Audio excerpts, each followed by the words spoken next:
Hi అండి, బాగున్నారా? నేనైతే బాగున్నాను. మరి మీ ముందుకు వచ్చాను. కొంచెం ఆ, ఇది గొంతు ఈ క్లైమేట్కి కొంచెం బొంగురు పోయిందండి. మరి పాటలు నేను మామూలుగా స్టైల్ చూపిస్తాను కానీ అంత చక్కగా పాడలేను.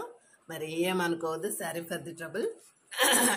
ఒకటి ఏంటంటే సీతారాములు అనే సినిమా దాంట్లోపల ఏమండోయ్ శ్రీమతి గారు లేవండోయ్ పొద్దెక్కింది అని ఉంది కదండి. దాన్ని పిల్లలకు నేను ఏంటంటే మీకు చెప్పాను, పిల్లలకు అప్పుడప్పుడు బోర్ ఫీల్ అయినప్పుడు వెంటనే నేను ఏదైనా ఒకటి నా నోట్లో ఇలాంటి పాత పాటల యొక్క అది ఉంటుందండి, రాగం ఉంటుంది. అప్పుడు చిన్నప్పుడు అవే సినిమాలు కాదండి, ఇప్పుడున్న ఈ యొక్క ఇటువంటి సినిమాలు అంటే నేను పెద్దగా పట్టించుకోను. అవి పచ్చి పచ్చిగా ఉంటాయి.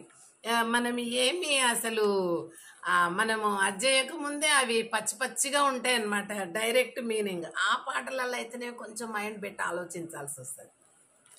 అయితే ఆ ఏమండోయ్ శ్రీమతి గారు అన్నదాన్ని నేను లేవండోయ్ పిల్లల్లారా పాఠశాలకు పొద్దెక్కింది, పళ్ళు తోమాలి, స్నానము చెయ్యాలి, ఆపై బోన్ చెయ్యాలి, ఆపై బడికి వెళ్ళాలి. ఆహాహాహా ఏమండోయ్ ఏమండోయ్ పిల్లల్లారా పాఠశాలకు పొద్దెక్కింది, లేవండోయ్ పిల్లల్లారా పాఠశాలకు పొద్దెక్కింది, పళ్ళు తోమాలి, స్నానము చెయ్యాలి, బోన్ చెయ్యాలి, ఆపై బడికి వెళ్ళాలి. సమయం అయిపోతుంటే బడి గంట గనగనమంటే పంతుల్లో తంటా లేదండి.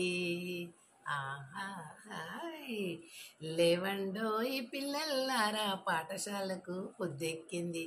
ఈ రకంగా పిల్లల్లో కొంచెం అవేర్నెస్ కోసం మనం ఇట్లా స్టార్ట్ చేయాలండి. ఏంటంటే ఉపాధ్యాయులు అన్నప్పుడు పోగానే పిల్లలకు బోర్ అయ్యేటట్టు చూడొద్దు.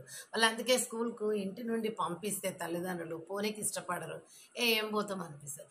మనం కొత్తది ఒక్కొక్కటి మనం ఏంటంటే ఈ విధంగా ఆ పిల్లల లోపల కొత్త కొత్త విషయాలు కొంచెం మనము వాళ్ళకు మధ్యలో చేరవేస్తుంటే స్టార్టింగ్ చేయాలి, మధ్యలో పాఠం వినప్పుడు చేయాలి, మళ్ళా మన కృత్యాలు మనము మన యాక్టివిటీస్ మనం చేస్తున్నాం. అది డిస్టర్బ్ కావద్దు. ఇది మనకు 40 minutes ఉంటుంది కదండి.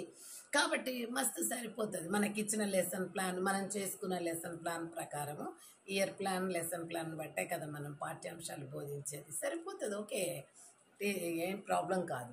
అయితే ఈ రకంగా చెప్పినట్టయితే ఏంటి, ఒక తల్లి లేవండి పిల్లల్లారా స్కూల్ టైం అవుతుంది, పళ్ళు